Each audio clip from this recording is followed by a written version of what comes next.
Καλημέρα! Σήμερα θα διαβάσουμε τον κύριο Ονειροπόλο. Ξεκινάμε λοιπόν!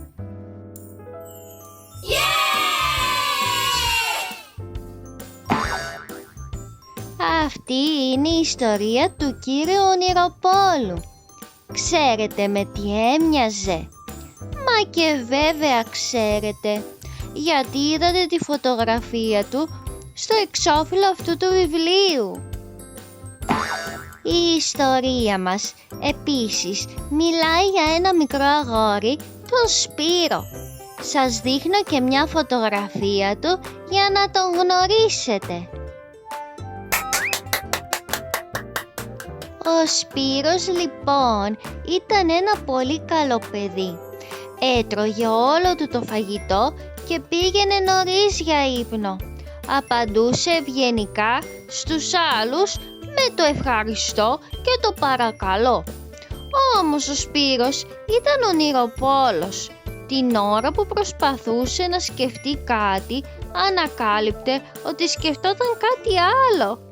Δηλαδή, ονειρευόταν.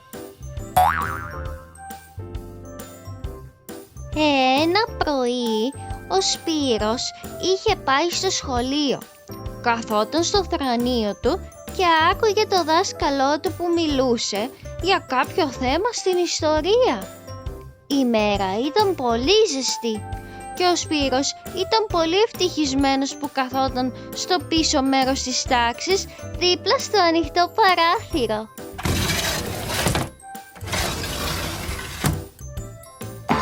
Ξαφνικά, με την άκρη του ματιού του, ο Σπύρος είδε κάτι περίεργο έξω από το παράθυρο.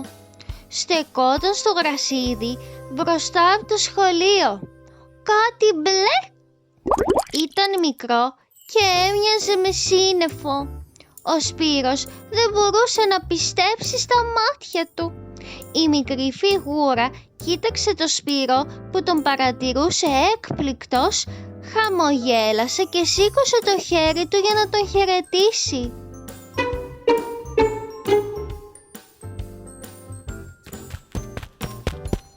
Ο Σπύρος κοίταξε το δάσκαλό του που ακόμα μιλούσε. Αμέσως μετά σηκώθηκε όσο πιο σιγανά μπορούσε από το θρανείο και χωρίς να τον καταλάβει κανείς γλίστρισε έξω από το ανοιχτό παράθυρο. Προχώρησε σιγά σιγά προς το περίεργο μπλε συννεφένιο πλάσμα και του είπε «Γεια σου, ποιος είσαι εσύ?» «Είμαι ο κύριος Ονειροπόλος», του απάντησε η φιγούρα. «Εσένα πώς σε λένε?» «Εμένα με λένε Σπύρο». «Ωραίο όνομα. Δεν μου λέει κάτι. Εγώ ξεκινώ για μια περιπέτεια. Μήπως θέλεις να έρθεις κι εσύ μαζί μου?» «Αχ, ναι, σε παρακαλώ», απάντησε ο Σπύρος. «Πολύ καλά», είπε ο κύριος Ονειροπόλος και βάζοντας τα δυο του δάχτυλα στο στόμα σφύριξε όσο πιο δυνατά μπορούσε.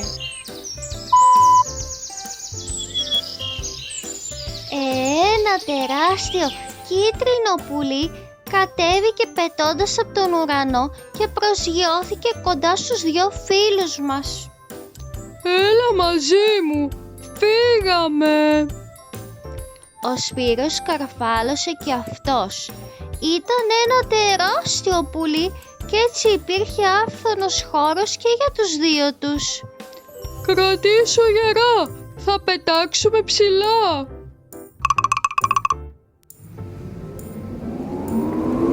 Το τεράστιο πουλί φτερούγησε με τα μεγάλα φτερά του και έτσι σε πολύ λίγη ώρα βρέθηκαν να πετούν ψηλά στον ουρανό. Πετούσαν γρήγορα, όλο και πιο γρήγορα, πάνω από τους κάμπους και τα λιβάδια. Πετούσαν πάνω από πόλεις και χωριά, κοιλάδες και λόφους, μέχρι που απομακρύνθηκαν πολύ από το σχολείο του Σπύρου. Ήταν συναρπαστικό. Τι θα έλεγες να πηγαίναμε μέχρι την Αφρική? Πετούσαν με τέτοια ταχύτητα που ο Σπύρος μόλις που κατάφερε να γνέψει καταφατικά το κεφάλι του και να κρατηθεί ακόμα πιο γερά. Έτσι πέταξαν πάνω από τη μεγάλη θάλασσα και ξαφνικά, χωρίς καλά να το καταλάβουν, βρέθηκαν να πετούν πάνω από την Αφρική. Το κίτρινο πουλί προσγειώθηκε σε ένα μεγάλο ξέφωτο της ζούγκλας και οι δυο μας φίλοι κατέβηκαν από την πλάτη του. Έκανε τόσο ζέστη.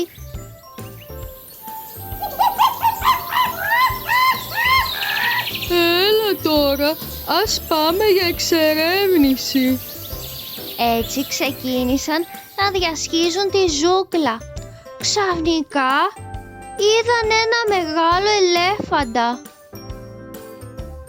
Καλημέρα κύριε ονειροπόλε, είπε ο ελέφαντας κατεβάζοντας την προβοσκίδα του. θέλεις να σε σηκώσω ψηλά? Ω ναι, σε παρακαλώ. Απάντησε ο κύριος ονειροπόλος. Ο ελέφαντας τον τύλιξε με την προβοσκίδα του και σηκώνοντάς τον προς τα πάνω, τον έβαλε να καθίσει στη πλάτη του. Αμέσως μετά έκανε το ίδιο και με τον Σπύρο. Οι δυο φίλοι βρίσκονταν πολύ ψηλά. Ο ελέφαντας τους πήγε βόλτα μέσα στη καταπράσινη ζούγκλα μέχρι που έφτασαν σε ένα ποταμό. Εκεί τους κατέβασε στο έδαφος και αφού τους αποχαιρέτησε έφυγε για το σπίτι του. «Πώς θα διασχίσουμε το ποτάμι?» ρώτησε ο Σπύρος. «Ίσως μπορέσω να σας φανώ χρήσιμος», ακούστηκε να λέει μια περίεργη φωνή μέσα από το νερό. Οι δύο φίλοι κοίταξαν μέσα στο ποταμάκι και είδαν το κεφάλι ενός κροκόδιλου. «Εμπρός φίλοι μου», τους ξαναείπε χαμογελώντας. «Μπορείτε να χρησιμοποιήσετε την πλάτη μου σαν σχεδία». «Μα τι ευγενικός και εξυπηρετικός κροκόδιλος!»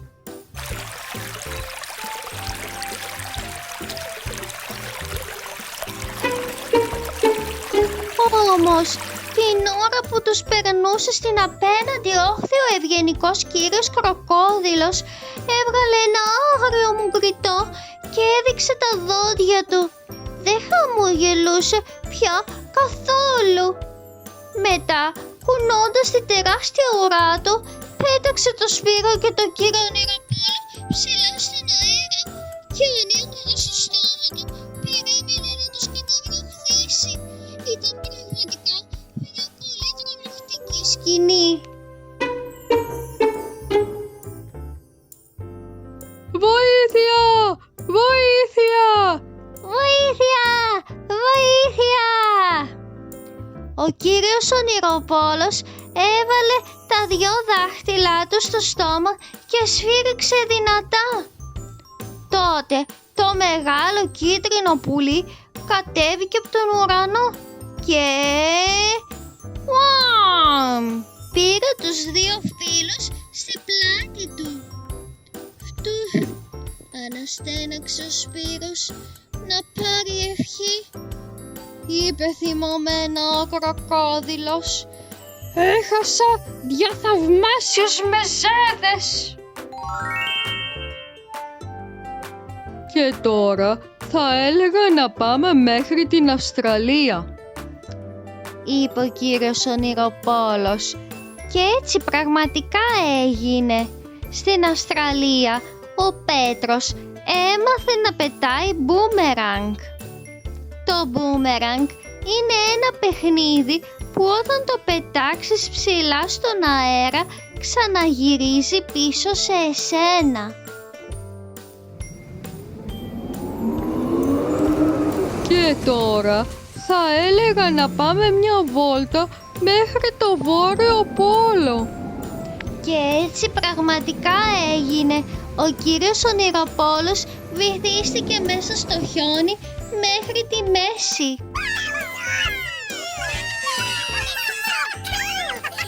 Και τώρα λέω να πάμε μέχρι την Άγρια Δύση.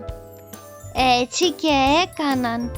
Εκεί ο κύριος Ονειροπόλος αγόρασε ένα τεράστιο καουμπόικο καπέλο. Το πρόβλημα ήταν πως μόλις το φόρεσε, το καπέλο σκέπασε το κεφάλι του, σκέπασε το σώμα του και άφησε έξω μόνο τα ποδαράκια του. Ο κύριος Ονειροπόλος δεν μπορούσε να δει τίποτα. Σπύρο, πού είσαι? Φώναξε κάτω από το καπέλο. Σπύρο! Σπύρο! Ξαφνικά, ο Σπύρος κατάλαβε ότι δεν ήταν η φωνή του κύριου Ονειροπόλου που τον φώναζε. Ήταν ο δάσκαλος και δεν βρισκόταν στην Άγρια Δύση, βρισκόταν στο θρανείο του. Σπύρο! Είπε ο δάσκαλος ξανά. Μου φαίνεται ότι ονειρεύεσαι. Ναι, ήταν αλήθεια. Πραγματικά ονειρευόταν. Όμως ξέρετε κάτι? Το να ονειρεύεσαι έχει πιο πολύ πλάκα από το μάθημα της ιστορίας.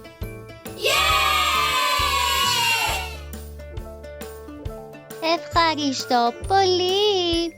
Εάν σας άρεσε, μπορείτε να κάνετε και εγγραφή στο κανάλι μου για να ακούτε περισσότερα παραμύθια. Γεια!